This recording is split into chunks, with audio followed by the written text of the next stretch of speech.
Базаркоргон районунда 100ге жакын турак жайды суу алып кетүү коркунучу жаралды. Кара Үңкүр дарыясында суунун деңгээли көтөрүлүп, жээкти жеп улам үйлөргө жакындап баратат. Базаркоргон шаарындагы Көкчөкөз айылында да унаа жолду кече суунун нугу жеп кеткен. Сайдагы жер көчкү үйлөргө 10 метрдей эле аралыкта калган. Кече 12-лерде башталган бул иш. Ошо бир КАМАЗ өтүп кетти. Өтүп кеткенден кийин аркасына оодарылып түштү. Оодарылып түшкөндөн кийин эмне түштү экен деп чуркап келип, кайнысиңдим менен караганы келдим эле. Ошо түшүп кетиптир. Түшүп кеткенден кийин машиналар токтоттум. Бияка өтпөгүлө түшүп кетесиңер деп түнү менен карап чыктык бул жер. МЧСке телефон кылдым. Телефон кылсам 3 адамды жөнөттөм азыр. 3 адам келди. Келгенден кийин биз эчеге алып бере албайбыз. Колубуздан келбейт, сууну токтото албайбыз деди. Биз үй суу жеп кетип атат десем, билбейм, эптеп бир жерге көчүп турасыңар деди. Азыр мына айылга бир 5 метр калды киришинечи суунун. Азыр суну мына шагалды алып атат, кайра наоборот МЧС биз жака бурдуруп атат сунучу.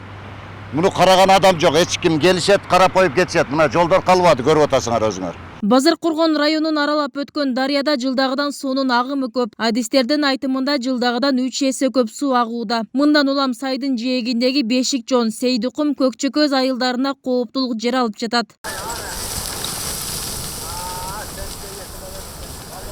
Дарыянын жээктери кооптуу аймактардын катарына кирет. Бирок ага карабай тургундар мында жер тилкелерин алып, айыл өкмөттүн токтому менен үй салышкан. Кызыл китеби жок жашоочуларды ушул тапта башка аймакка көчүп тургула деген талап болуптур.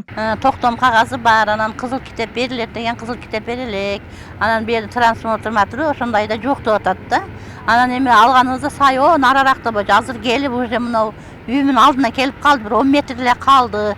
Эми ошого эмне кылышыбыз керек? Тосуп бергиле деп 3 жылдан бери айтабыз. Келишет болуптур дейт, жок, келишет болуптур жок деп. Мына акыры келип калды мына үйүбүздүн алдына. Эми барарга деле жерибиз жок биздин. Биз өзү 12-13 жан, 15 жан жашайбыз үйдө. 3 кожолукпуз.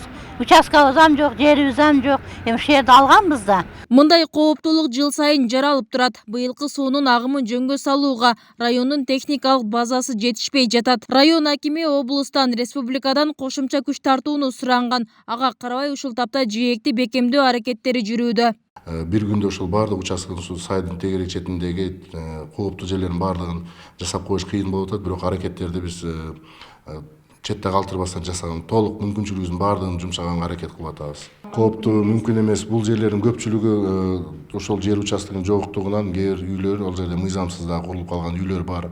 Ошол сайга жакын жанагындай кызыл зона деп коет, ошол кызыл зонага дагы эч кандай документи жок. Азыркы сизди көргөн жерлерден дагы кээ бир үйлөр, мен баардыгын да айта албайм, кээ бир үйлөрдүн мыйзамдуулугун дагы карап көрүп атабыз. Ал жерде үйлөрүн дагы мындай камсыздандыруудан дагы өткөн эмес. Алар үй бөлүштүрүп берүү маселелеринде дагы бир топ тактай турган маселелер көп.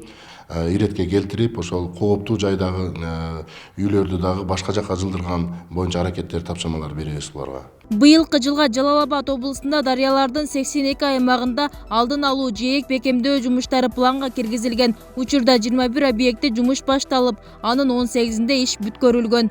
Бибисара Орозалиева, Шерзат Эгембердиев, 7 канал, Базаркоргон району.